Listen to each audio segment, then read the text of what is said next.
আমার না কিছুদিন ধরে একটা সমস্যা হচ্ছে। আমি আমার বাবুটাকে হাঁটতে দেখছি, অথচ ওর বয়স মাত্র 1। ও ঠিকমতো দাঁড়াতেও পারে না। সমস্যাটা শুরু হয়েছিল এক দুপুরবেলা। খাওয়া দাওয়া সেরে থালা বাসন ধুয়ে বিছানায় কেবল শুয়েছি। আজকে বউ আসেনি, ঘরের কাজকর্ম সব নিজেকেই করতে হয়েছে। ক্লান্ত লাগছিল ভীষণ। বিছানায় শোয়ার সাথে সাথেই তাই ক্লান্তিতে চোখ বুজে এলো। আমার পাশে আমার ছোট্ট দীপ্ত শুয়েছিল। ওর এই একই সমস্যা, সারাদিন ঘুমায় আর সারা রাত জেগে আমাদের ঘুম আরাম করে দেয়। ও আমার যে পাশে ঘুমাচ্ছিল আমি ঠিক সে পাশ ফিরে ঘুমিয়ে পড়েছিলাম। তবে ঘুমের ঘোরে অন্য পাশে ঘুরে শুয়েছিলাম নিজের অজান্তেই। ঘুম যখন ভাঙলো, চোখ মেলে দেখি দীপ্ত দাঁড়িয়ে আছে। ওর মুখে একটা হাসি হাসি ভাব। আমি প্রথমে চোখ বন্ধ করলাম, ঘুমের রেশ তখনও কাটেনি। হঠাৎ ব্যাপারটা আমার মাথায় খেলে গেল। দীপ্ত তো দাঁড়াতে পারে না, তাহলে ওটা কাকে দেখলাম? এক ঝটকায় চোখের পাতা খুলে গেল আমার। দেখলাম সামনে কেউ নাই। আমার অন্য পাশে দীপ্ত ঘুমাচ্ছে, যেভাবে ঘুমানো আগে দেখেছিলাম আমি। সন্ধ্যায় অর্ক বাড়ি ফিরলে ওকে ব্যাপারটা বললাম। ও মুচকি হেসে বলল, ছেলেকে দাঁড়াতে দেখার জন্য আর তর্স হয়েছে না? ঘুমের মধ্যেও এখন ছেলেকে দাঁড়াতে দেখছো?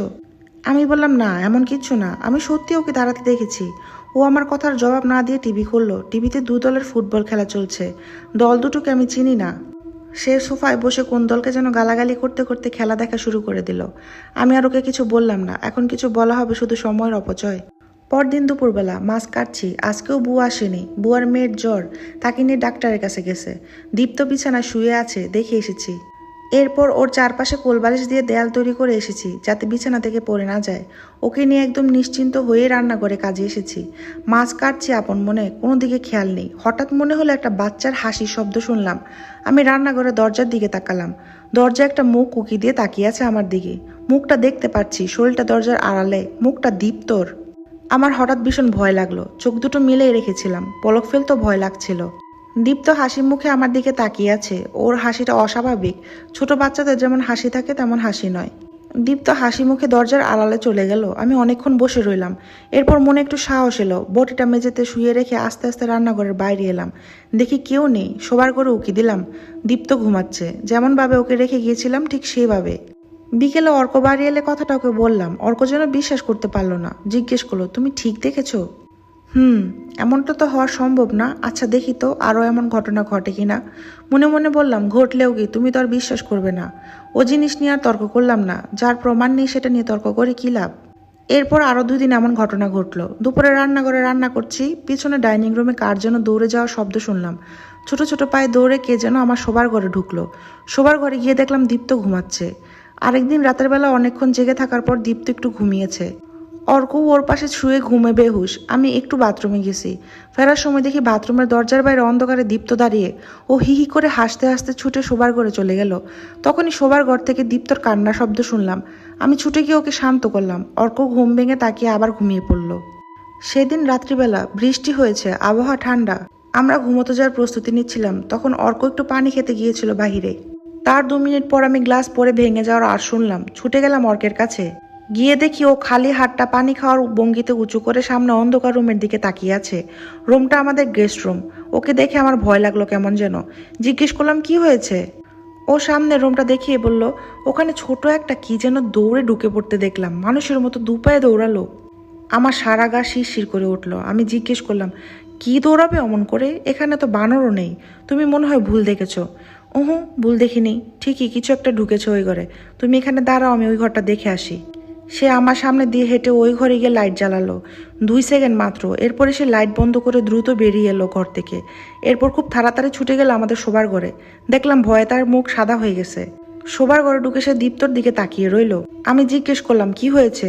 অর্ক প্রথমে কিছু বলতে চাইছিল না। বেশ কিছুক্ষণ জোরাজোরির পর সে বলল, ওই ঘরে লাইট জ্বালাতে গিয়ে দেখি দীপ্ত হাসি মুখে দাঁড়িয়ে আছে। আমি বললাম, আর এই বাসা থাকা যাবে না, চলো পালাই। আমরা পরিমরি করে ব্যাগ গুছাতে লাগলাম। গুছাতে গুছাতে আমার এ বাড়ির ভাড়া নেওয়ার দিনকার কথা মনে পড়ে গেল। এ বাড়ির আগের যে ভাড়াটিয়া ছিলেন, তিনি সেদিন ফিস ফিস করে বলেছিলেন, এ বাড়ির দোষ আছে ভাই, এ বাড়িটা নিয়েন না আপনারা। অর্ক জিজ্ঞেস করেছিল, কি দোষ? আপনারা জানেন, আজ থেকে 20 বছর আগেও এই জায়গায় কোনো মানুষের বসবাস ছিল না। ভীষণ রকমের জঙ্গল ছিল এই জায়গা। না, জানি না। এখন তাহলে তো জানলেন। লোকালয় ছিল এখান থেকে আরও ½ কিলোমিটার দূরে।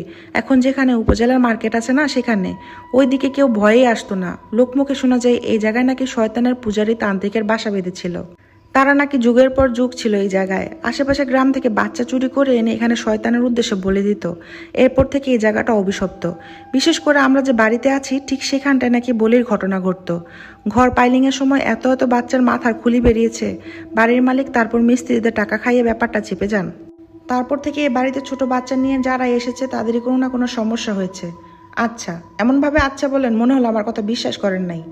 না করি নাই। শুনেন ভাই, আমার আর আমার ওয়াইফের দুজনের বাড়ি ঢাকাতে। চাকরির জন্য আপনাদের এই উপজেলায় আসা। উপজেলাতেও যে ঢাকার মতন এমন সুন্দর ফ্ল্যাট বাড়ি পেয়ে যাবো সেটা জীবনও ভাবি নেই। আর যখন পেয়ে গেছি তখন কিছু আজগবি গল্প শুনে বাড়ি ছাড়বো কেন? ধন্যবাদ ভাই আপনার গল্পের জন্য, কিন্তু আমরা এই বাড়ি ছাড়বো না। তখন তো খুশি মনে বাড়িতে উঠেছিলাম, কিন্তু এখন মনে হচ্ছে কি মস্ত বড় ভুলই না করেছিলাম। ওই পুরনো ভাড়াটিয়ার কথা শোনা উচিত ছিল, নইলে এই বিপদে আজকে আর পড়তে হতো না। সবকিছু গুছিয়ে শেষে দীপ্তকে কোলে নিয়ে আমরা ছুট লাগালাম। এমনি গভীর রাত, তার উপর হালকা গুড়ি গুড়ি বৃষ্টি। বাইরে একটা রিক্সা বা অটোও নেই। আমরা হেঁটেই রওনা দিলাম অর্কের কলিগের বাড়ি। সেখানে আজকে রাতটা কাটাবো। আমরা হাঁটতে থাকি, চারদিকে অন্ধকার। ভয়ে গা ছমছম করছে। আমি অর্কের এক হাত শক্ত করে ধরে ঘেঁষে হাঁটতে থাকি। ওর অন্য হাতের উপর দীপ্ত, সে পরম নিশ্চিন্তে ঘুমাচ্ছে। অর্কের কলিগের বাসার কাছাকাছি চলে এসেছি। সামনে একটা মোড় ঘুরে রাস্তা দিয়ে ভিতরে ঢুকে গেলেই অর্কের কলিগের বাসা। রাস্তাটা গাছে ঢাকা, এখানে ওখানে ঝোপঝাড়, জোনাক পোকা উঠছে, জিজিয়ার ভ্যাঙের শব্দ। আমাদের ভয়টা কাটছে ধীরে ধীরে। ভীষণ বড় এক বিপদ থেকে একটুর জন্য বেঁচে এসেছি আমরা। কলিগের বাসায় ঢুকতে যাব, সেই সময় এক ব্যাপার ঘটল। অর্কের কোলেই তো ঘুমাচ্ছিল দীপ্ত। হঠাৎ চোখ মেলে হি হি করে হাসতে হাসতে অর্কের কোল থেকে লাফিয়ে নেমে দূরে একটা ঝোপের ভিতরে অদৃশ্য হয়ে গেল। আমরা একদম বোকা হয়ে দাঁড়িয়ে রইলাম। কি হলো বুঝতে পারছিলাম না।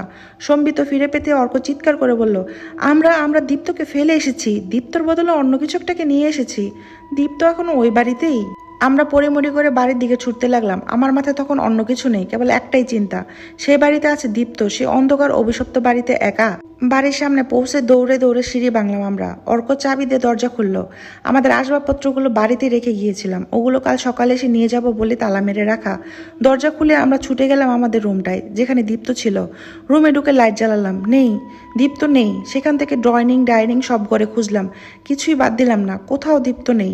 আমার ভীষণ কান্না পাচ্ছিল। আমার ছোট্ট দীপ্ত, ছোট্ট কচি হাতগুলো মেলে কিভাবে ডাকতো আমায়, হাত পা ছুঁড়ে কিভাবে খেলতো, আমাদের দেখলে চিনতে পেরে কি মিষ্টি একটা হাসি দিত। ওকে আর দেখতে পারবো না আমরা, কোনো দিন না। তখনও আমাদের অন্ধকার গেস্ট রুমটা দেখা বাকি। অর্ক সেখানে দীপ্তর মতো একজনকে দেখতে পেয়েছিল। আমি আর অর্ক ধীরে ধীরে ওই ঘরটার দিকে এগিয়ে যাই। ঘরে প্রবেশ করি, অর্ক লাইট জ্বালায়। তারপর ডাক্তার হাতের ফাইলটা নিচে নামিয়ে রেখে জিজ্ঞাসু দৃষ্টিতে প্রশ্ন করলেন, তারপর কি হলো? স্নিগ্ধা কিছুক্ষণ ফেল করে ডাক্তারের দিকে তাকিয়ে রইল। তারপর বলল, তারপর আমি আপনাদের এখানে সারাদিন বিছানায় পড়ে থাকি। ঘরের সাদা রং, সাদা বিছানা, সাদা জানালার পর্দা দেখি। আর আপনাদের মতো সাদা অ্যাপ্রন পরা ডাক্তাররা মাঝে মাঝে এসে প্রশ্ন করলে তাদের আমার ঘটনাটা বলি। সেটা বুঝলাম, কিন্তু লাইট জ্বালানোর পর কি হলো সেটা আমি বলবো না। কিন্তু ডাক্তার সাহেব, আপনি আমাকে ওষুধ দিতে পারবেন? ভালো কড়া কোনো ওষুধ, যেটা খেলে আমি কোনো দুঃস্বপ্ন দেখব না। একটা ভয়ানক কুৎসিত রোমস্য কোনো প্রাণী 1 বছরের বাচ্চাকে ছিঁড়ে করে খাচ্ছে, এমন ভয়ানক দুঃস্বপ্ন প্রতি রাতে দেখি আমি। আর দেখতে চাই না। প্লিজ ডাক্তার সাহেব, দিতে পারবেন এমন কোনো ওষুধ?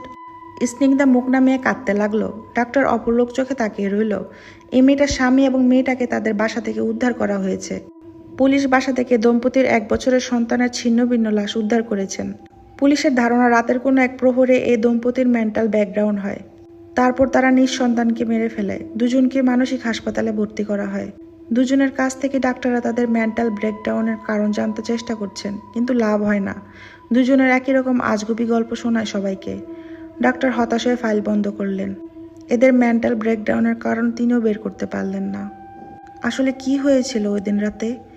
বাড়িটা কি আসলে অভিশপ্ত ছিল?